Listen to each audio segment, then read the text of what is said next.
singa sedunia loh. Hari ini diperingati untuk mengajak kepedulian masyarakat dunia akan kelestarian singa agar tidak punah. Maklum saja, terhitung hanya ada sekitar 20.000 singa yang hidup di alam liar. Ngomong-ngomong soal si Raja Hutan, ada beberapa alasan kenapa singa pantas menyandang gelar itu, teman. Pertama, karena keperkasaan dan kekuatan gigitan serta cakarannya. Kedua, surai atau rambut si singa jantan yang sering diartikan sebagai mahkota layaknya raja. Dan ketiga, kata singa dalam bahasa Sanskerta yaitu sina memiliki arti kuat, berkuasa, dan sakti. Karena arti ini melekat dengan kemampuan si singa, makanya sebutan si Raja Hutan jadi tersemat pada sobat hutan ini. Tapi tahu nggak teman, kalau dari segi kekuatan, justru beruanglah yang sebetulnya lebih kuat dari singa. Dalam pertarungan 1 lawan 1, beruang bisa menang melawan singa. Namun, karena beruang hidup soliter atau menyendiri, sementara singa hidup berkelompok, maka dapat dipastikan beruang tidak akan menang kalau melawan singa. Iya deh sob, kamu memang pantas disebut Raja Rimba. Di alam liar, singa betinalah yang menjadi pemburu mangsa teman. Dari segi kecepatan, singa betina mampu berlari hingga 72 km per jam. Sedangkan singa jantan hanya mampu berlari dengan kecepatan 56 km per jam.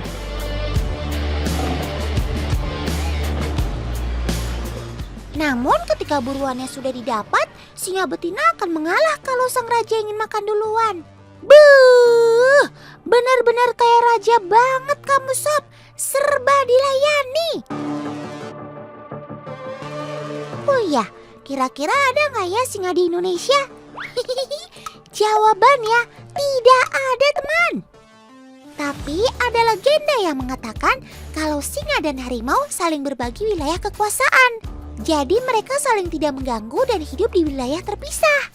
Itulah kenapa singa hanya ditemukan di wilayah savana Afrika, sedangkan harimau merajai hutan-hutan di Asia. Lucu juga ya kebetulan antara legenda dan kenyataannya.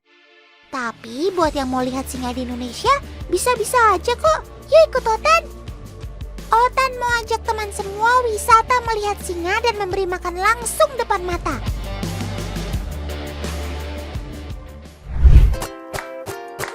Saat truk jeruji masuk ke kandang singa, sontak saja hewan buas tersebut langsung menyerbu. Perilaku seperti ini sama ketika mereka berada di alam teman. Ketika mangsa terlihat, mereka akan langsung berlari mengejarnya.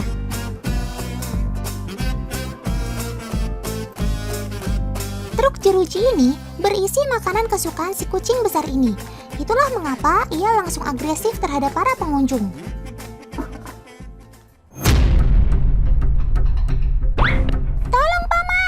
Itu ada singa yang naik ke atas truk. Otan takut.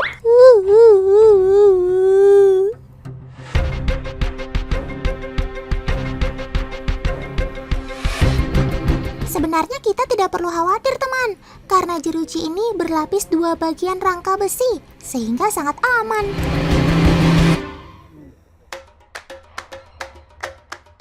Sob, kamu jangan buang air sembarangan ya. Di bawah ada Otan nih.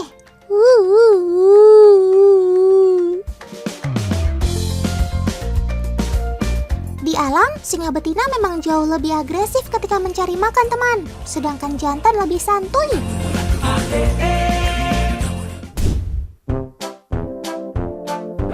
Layaknya kucing di sekitar rumah kita, kucing besar ini juga suka berjemur teman.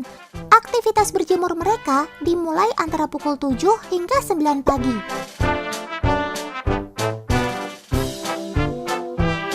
Selain sumber kehidupan, sinar matahari juga mengandung vitamin D yang kaya akan manfaat. Vitamin D dapat membuat tulang menjadi lebih kuat. Tulang yang kuat dapat membantu singa untuk dapat bertahan hidup, terutama untuk mencari makan. Selain itu, sinar matahari juga membantu mereka untuk membunuh bakteri dan kuman yang menempel pada tubuhnya. Kalau lagi malas-malasan gini, kalian terlihat sangat menggemaskan sob. Tapi kalau sudah mengaum, hi, serem.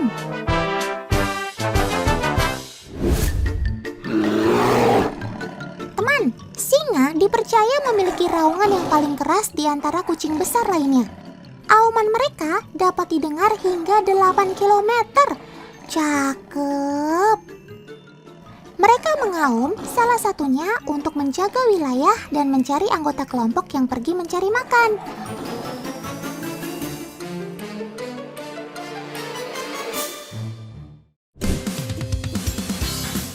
Wah, sekarang Kadiba dan Paman membawa kelapa nih. Enaknya sih air kelapa ini pakai susu, Kak, biar makin seger.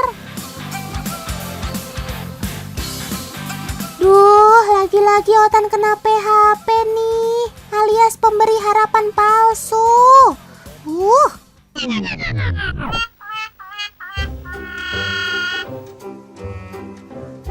Teman, kelapa ini merupakan salah satu bentuk enrichment atau pengayaan yang dilakukan oleh pihak Taman Safari Prigen.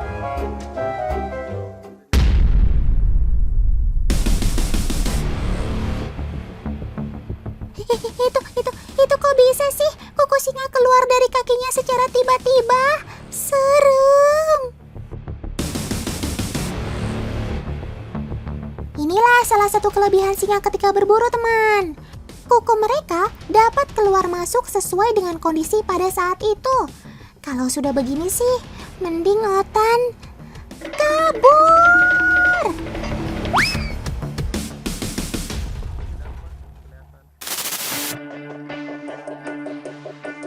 Loh, Paman mau ngapain tuh masuk ke kandang singa? Bawa daging segala. Hati-hati, Paman. Tapi kok dagingnya ditaruh di atas bambu ya? Kenapa nggak ditaruh di tanah atau batu saja sih, Paman?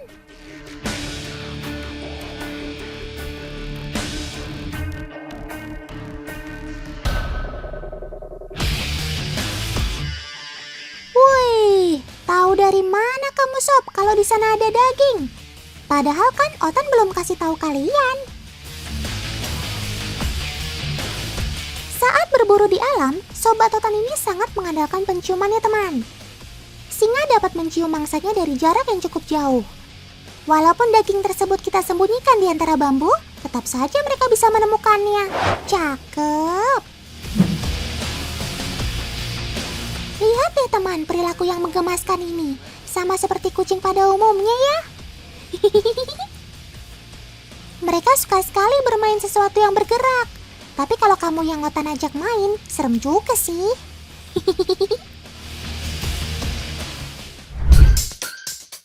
Loh, kok kamu warnanya beda, Sob?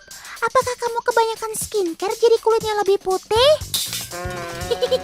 Bukan ya teman, Otan cuma bercanda. Ini dia yang namanya singa putih, teman. Tapi dia bukan singa albino ya. Warna bulu pada singa putih memang karena warisan genetis bermuatan resesif, bukan karena kekurangan pigmen seperti hewan berkondisi albino. Loh, kamu mau kemana, Sob? Loh, kok ada Nara? Astaga, jangan-jangan. Awas Nara, ada singa di belakang kamu. Cepat lari. Duh, aku takut. Otan nih, orang ada kacanya, gimana sih? Bukan aja. Maaf deh Nara, Otan kan cuma bercanda. Dia tinggi banget ya, Tan. Rupanya, meskipun tinggal di kebun binatang, naluri berburu si pemakan daging ini masih tetap ada ya. Untung saja ada pembatas kacanya. Aman deh. Cie Nara, goda-godain singa segala. Awas lo, nanti candaanmu dibalas.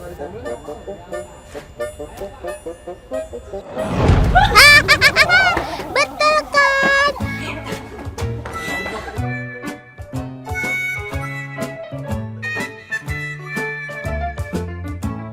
Makanya Nara, jangan iseng ganggu singa yang lagi kalem. Kalau dia udah bangun, kamu jadi kaget kan? ada-ada aja nih si Nara.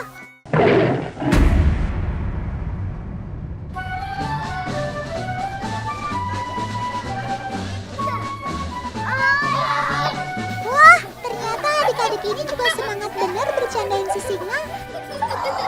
Kayak nggak ada takut-takutnya ya.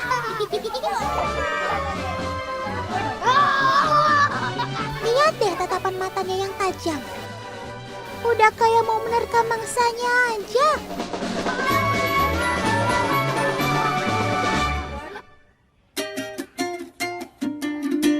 Oh iya, para pengunjung juga bisa memberi makan singa putih ini loh. Cukup membeli potongan daging ayam ini. Tapi kalian nggak bisa memberinya secara langsung ya, karena berbahaya.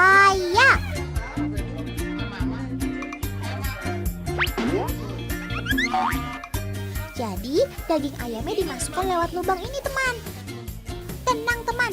Asal cium bau makanan, biarpun lagi malas gerak, si singa pasti bakal tergoda buat nyamperin deh.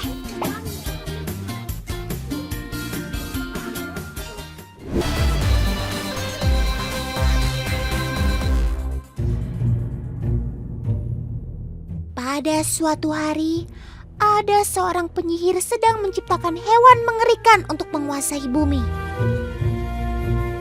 Dia berniat menggabungkan kekuatan si badak yang perkasa berkulit tebal dan si iguana sang reptil bercakar dan bergigi tajam.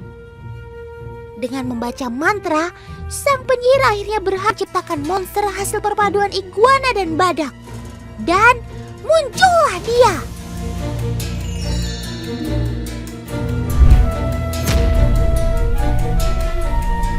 Loh? Kok kamu imut gitu? Malah main sama anak-anak gitu lagi. Otan hanya bercanda ya teman. Dongeng itu Otan tadi cuma ngarang kok. Tapi kalau si iguana campur badak ini udah ada dari sananya. Swear deh. Sobat Otan ini asli bernama Rhinoceros iguana alias iguana badak beneran. Semua karena kemiripan si iguana dengan kemampuan yang ada di badak. Mau ngetes kuatnya? Ayo sob, kita buktikan kalau kamu sekuat badak. Aha, Paman sudah menyiapkan 1 buah skateboard dan 5 buah konblok. Skateboard sudah diikatkan pada tubuh Rhino dengan bantuan harness. 1 buah konblok ini memiliki berat kurang lebih 1 kilogram, teman.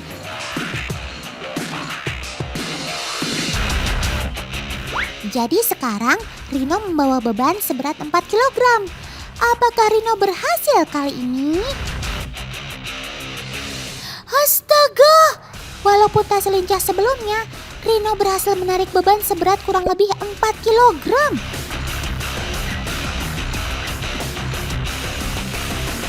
Berat Rhino dewasa ini adalah 10 kilogram. Jadi bisa kita simpulkan bahwa Rhino dapat menarik beban 40% dari berat tubuhnya. Wow, Otan salut sama kamu sob. Kamu ternyata memang kuat seperti Hulk.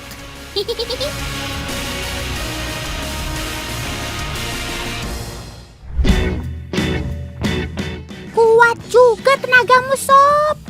Pantesan aja kamu dibilang iguana badak. Oh ya, ada alasannya kenapa badak sering dibilang hewan terkuat, teman.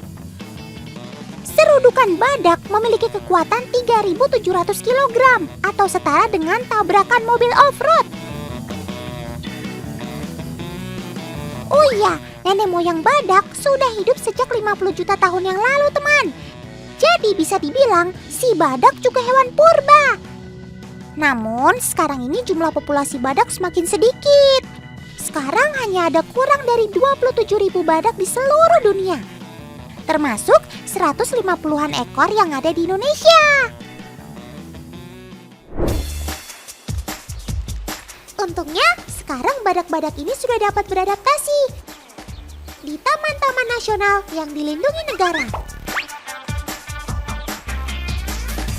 Oleh karena itu, didirikanlah Rhino Protection Units yang bertugas menjaga kelestarian badak-badak langka ini.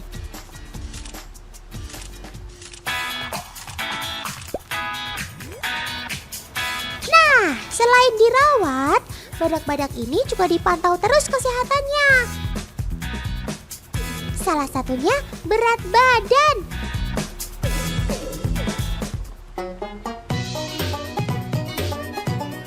Ayo Bima, masuk ke kandang.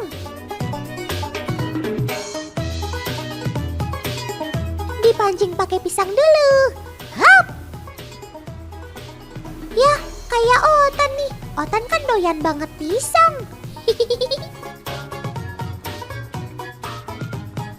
Biasanya berat normal si badak bisa mencapai 909 kg.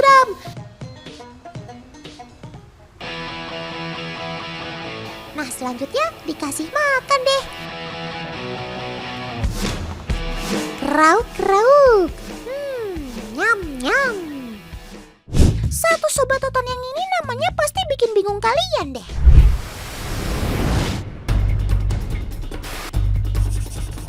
Shh, ada yang lagi siap-siap berantem nih. Kita lihat siapa yang paling kuat.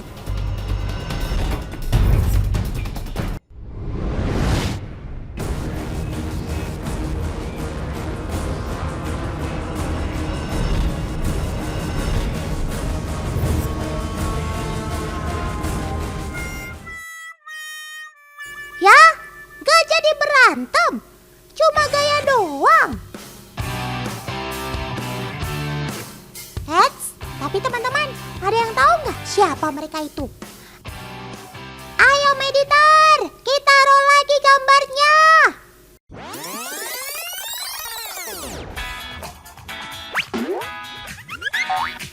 Oke, fine. Otan kasih tahu deh. Mereka adalah babi rusa. Babi rusa? Babi atau rusa sih? Hewan yang labil deh. Kalian mau tahu lebih banyak tentang si babi rusa ini kan? Ikuti terus Om Kameramen ya. Sungai kan ku seberangi, gunung kan ku daki, demi engkau wahai babi rusa.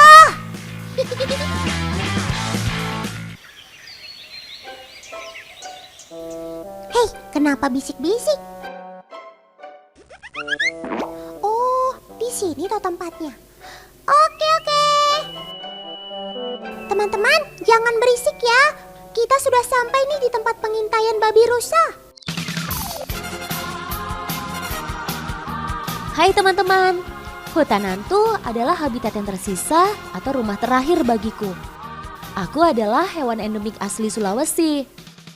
Namun, perburuan yang dilakukan manusia membuat keberadaanku menjadi sangat langka. Apa yang mereka lakukan itu jahat. Sabar ya Sob, Otan jadi ikut sedih.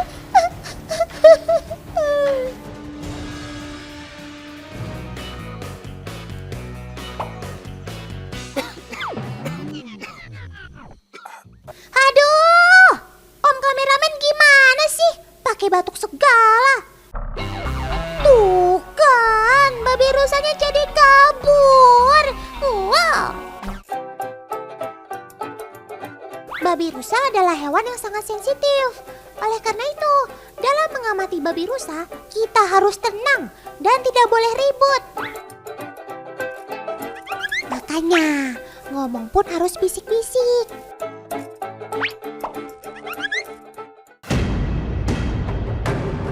Shh, itu ada babi rusa jantan datang. Kenapa yang lain pada melipir ya? Itu karena satu kelompok babi rusa dipimpin oleh seekor jantan yang berkuasa. Nah, jantan yang berkuasa ini ditakuti dan disegani babi rusa jantan lainnya.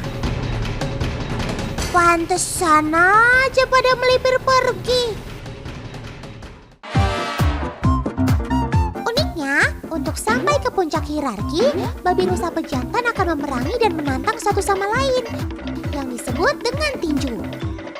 Saat itulah kaki mereka akan bertumpu di atas kaki belakang dan bertarung satu sama lain.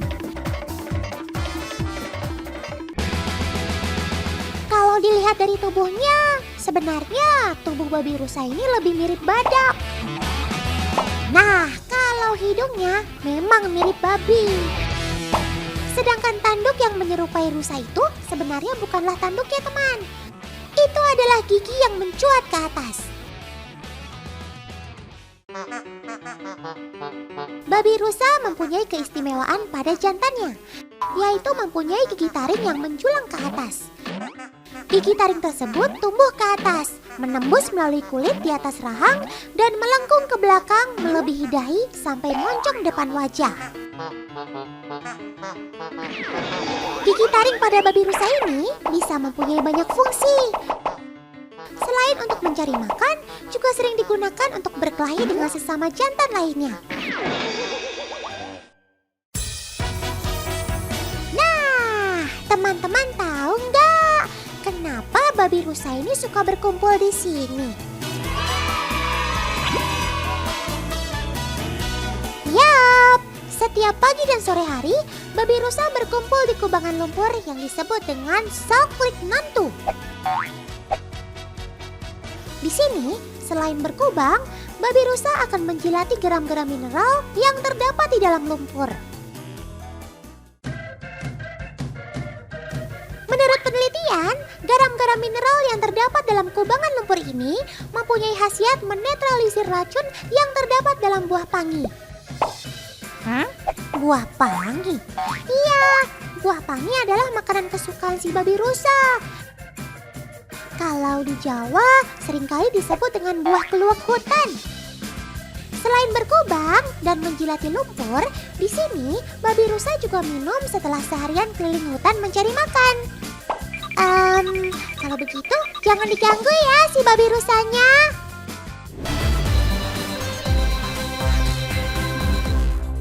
Dekat sini, mengganggu tempat tukar kami, ini begini. Kan saya duluan. Ya, tapi saya sudah ukur aman ini kalau di dekat. Hei, ada apa ini? Kok pada teriak-teriak begitu sih? Bikin hutan kaget aja. Bisa kalau begini, tarik sama-sama lah Pak. Wah. Sepertinya ada permasalahan yang serius nih teman. Sampai nggak ada yang mau ngalah gitu.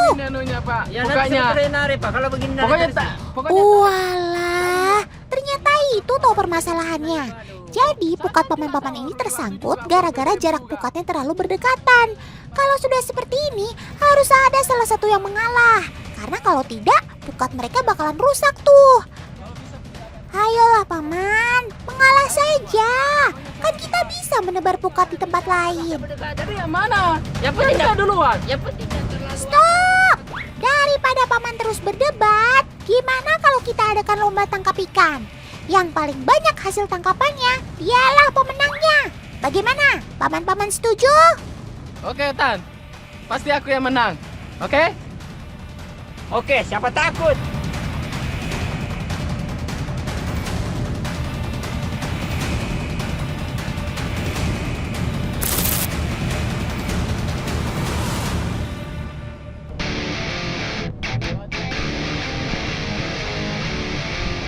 Semua siap? Kalau begitu, perlombaan menangkap ikannya, Otan mulai!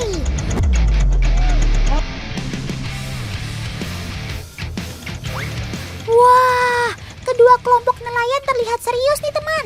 Dengan cekatan mereka mulai menurunkan jaring atau pukat dari atas perahu. Pukat yang mereka gunakan ini spesial ya teman, karena memiliki panjang sekitar 800 sampai 1000 meter atau 1 kilometer. Panjang banget kan? Untuk menurunkan jaring ini saja, mereka membutuhkan waktu kurang lebih 1 jam tuh. Kenapa? Karena kalau terburu-buru, takutnya jaring tersangkut dan tidak terbuka secara baik.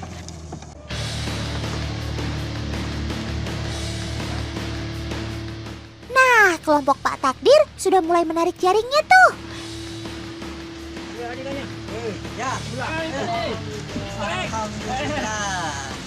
Strike. Wah, ini dia ikan pertama dari kelompok Pak Takdir. seekor ikan nosek dengan ukuran besar berhasil mereka naikkan ke atas perahu. Ikan nosek merupakan ikan predator yang hidup di dasar laut hingga muara sungai. Panjangnya dapat mencapai 2 meter loh teman. Dan sobat Totan ini juga memiliki gigi menyerupai ikan aligator yang sangat tajam. Ikan ini menjadi ikan yang paling banyak diminati selain tenggiri. Kenapa? Karena ikan ini memiliki gelembung renang yang cukup besar dan nilai jual yang cukup tinggi. Bayangkan saja, 1 kilonya bahkan ada yang mencapai 500 juta loh. Biasanya gelembung ini akan dikeringkan, lalu diekspor ke luar negeri seperti Korea, Cina, dan Jepang. Kermaks, keren maksimal. Otan mania, mantap. Nah, akhirnya kelompok Pak Takdir dapat ikan lagi nih. Kali ini kita mendapatkan seekor ikan yang selalu ingin dibuat senang. Namanya ikan senangin. Ikan senangin juga dikenal dengan sebutan Indian Salmon karena ikan ini memang sangat banyak ditemukan di sekitar perairan India. Tapi kenapa dinamakan salmon ya? Padahal kalau dilihat dari bentuknya, ikan ini lebih mirip dengan bandeng. Dapat banyak kita, mantap. Oh iya teman, ukuran ikan senangin ini dapat mencapai 1,5 meter. Dan yang membuat ikan ini jadi mahal karena dipercaya dapat mencegah kanker, mengurangi resiko diabetes, dan mampu mempercepat penyembuhan luka bekas operasi. Wah, kermaks, keren maksimal.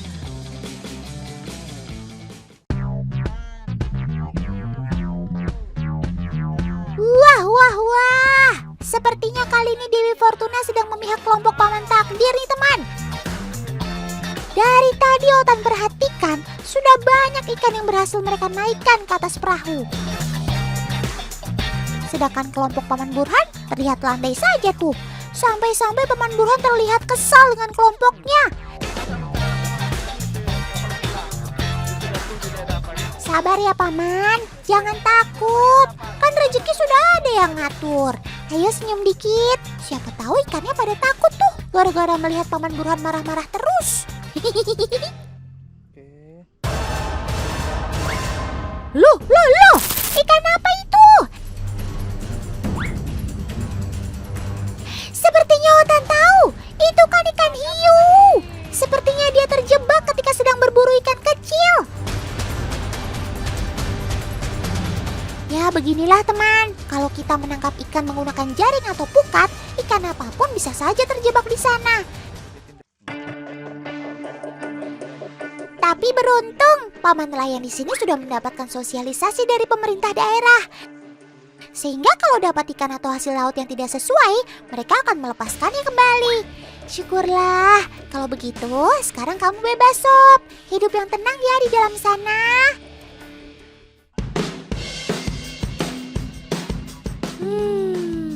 Sepertinya kita sudah mendapatkan pemenangnya nih teman. Kelompok Paman Takdirlah yang menjadi juaranya. Lihat saja, hasil tangkapan ikannya banyak dan besar-besar. Sedangkan kelompok Paman Burhan hanya mendapatkan beberapa ikan. Itu pun dengan ukuran yang sangat kecil. Selamat ya buat Paman Takdir.